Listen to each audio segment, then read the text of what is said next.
जय सिया राम। ओम सर्व पितृ देवताभ्यो नमः। जैसा कि आजकल श्राद्ध पक्ष चल रहा है, तो आज हम इस वीडियो में उसी के बारे में बात करेंगे। आप मेरी इस वीडियो को आखिर तक देखिएगा, क्योंकि मैं आपको आगे बताऊंगी कि हमें श्राद्ध में क्या क्या करना चाहिए और हमें पितरों की प्रसन्नता के लिए क्या क्या उपाय करने चाहिए। पितरों को सादर नमन वंदन बारंबार, सदा आप ही हैं हमारे जीवन का आधार। गाय को पहली रोटी, कौओं को आहार, श्राद्धों में जो देंगे कृपा मिले अपार। श्राद्ध पक्ष आया है, पितरों का तर्पण कर लो, आशीर्वाद से उनके खाली झोलियां भर लो। क्या आप जानते हैं श्राद्ध का मतलब क्या है? श्राद्ध किसे कहा जाता है? स्कंद पुराण में कहा गया है, यत् श्रद्धाए दीयते तत्श्राद्धम, यानी जो श्रद्धा के साथ पितरों के निमित्त दिया जाता है उसे ही श्राद्ध कहा जाता है। हमारे शास्त्रों के अनुसार प्रत्येक प्राणी जन्म लेते ही 3 ऋणों से युक्त हो जाता है। पहला ऋण देव ऋण, दूसरा ऋण ऋषि ऋण और तीसरा ऋण पितृ ऋण। माना जाता है जो प्राणी इन ऋणों को नहीं उतार पाता है उसको परेशानियों और समस्याओं का सामना करना पड़ता है। सभी देवताओं की पूजा अर्चना के द्वारा हम देव ऋण से मुक्त हो सकते हैं। वेदों और शास्त्रों का प्रचार प्रसार करके ऋषि ऋण को भी उतारा जा सकता है, परंतु हमारे शास्त्र हमें पितृ ऋण को उतारने के लिए पितृपक्ष का अवसर देते हैं। हमें पितरों के प्रति श्रद्धा और सम्मान अर्पित करना चाहिए पितृपक्ष में, और उनकी प्रसन्नता के लिए तर्पण आदि करना चाहिए। इसका वर्णन रामायण और महाभारत जैसे महाकाव्यों में भी मिलता है। मैं आपको एक प्रसंग सुनाना चाहूँगी, महाभारत से लिया गया। जब युद्ध समाप्ति के बाद जब सब कुछ समाप्त हो गया, तब दानवीर कर्ण स्वर्ग में थे, तो उनको भोजन में हीरे, सोने, चांदी, जवाहरात आदि परोसे गए। इस पर दानवीर कर्ण ने स्वर्ग के राजा देवराज इंद्र से कहा कि ऐसा क्यों है, मुझे भोजन में ये सब कुछ क्यों परोसा गया है।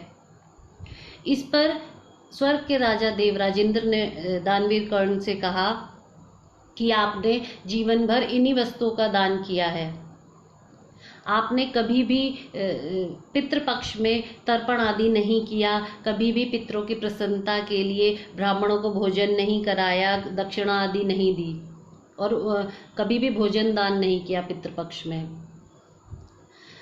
तो इस पर दानवीर कर्ण ने कहा कि मुझे अपने पूर्वजों के बारे में कुछ भी ज्ञान नहीं था। अब आप मुझे इस जो भी परेशानी है इससे मुक्ति का उपाय बताइए। इस पर देवराज इंद्र ने बोला कि आप पृथ्वी पर जाइए दोबारा, और इन 16 दिनों में पितृपक्ष में तर्पण आदि करिए और अपने पितरों को प्रसन्न करिए। उस समय में आवागमन संभव था स्वर्ग से पृथ्वी पर। तो इन 16 दिनों में देवराज इंद्र ने दानवीर कर्ण को पृथ्वी पर भेज दिया, और दानवीर कर्ण ने तर्पण आदि किया अपने पितरों के नाम का, और ब्राह्मणों को भोजन कराया, दक्षिणा आदि दी, और पितरों के नाम का भोजन दान किया, जिससे कि वह पितृ ऋण से मुक्त हो सके। प्रत्येक साल भाद्रपद की पूर्णिमा से लेकर अश्विनी के कृष्ण पक्ष की पितृ अमावस्या तक इन 16 दिनों के लिए पितृपक्ष आता है, जिसमें हम लोग तर्पण आदि करके अपने पितरों को प्रसन्न कर सकते हैं और पितृ ऋण से मुक्त हो सकते हैं। कहा जाता है कि इन 16 दिनों में हमारे पितृ स्वर्ग के दरवाजे खुल जाते हैं और हमारे पितृ पृथ्वी पर आते हैं और हमें आशीर्वाद देते हैं। आइए अब हम उपाय जानते हैं कि हमें पितृपक्ष में क्या क्या करना चाहिए अपने पितरों की प्रसन्नता के लिए। सबसे पहला हमें ये करना चाहिए कि हमें सुबह जल्दी उठकर स्नान आदि से निवृत्त होकर हमें अपने पूरे घर में गंगा जल या गोमूत्र का छिड़काव करना चाहिए, जिससे घर शुद्ध और पवित्र हो सके। दूसरा, हम पितरों का स्मरण करके घर की स्त्रियों को पितरों की पसंद का भोजन बनाना चाहिए और उसमें खीर अवश्य बनाएं।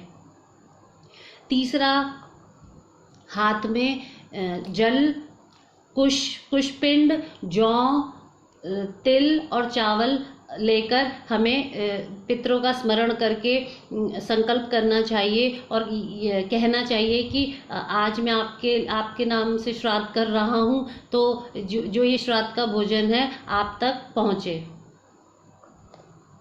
हमें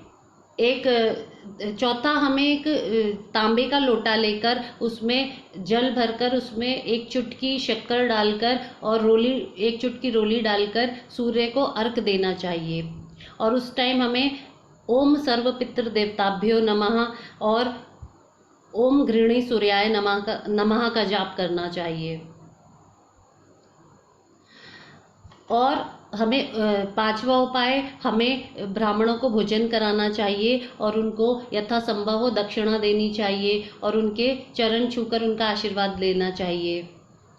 परंतु उससे पहले हमें जो हम ब्राह्मणों को भोजन देंगे उसमें से हमें पंचबलि निकालनी चाहिए। पंचबलि यानी पहली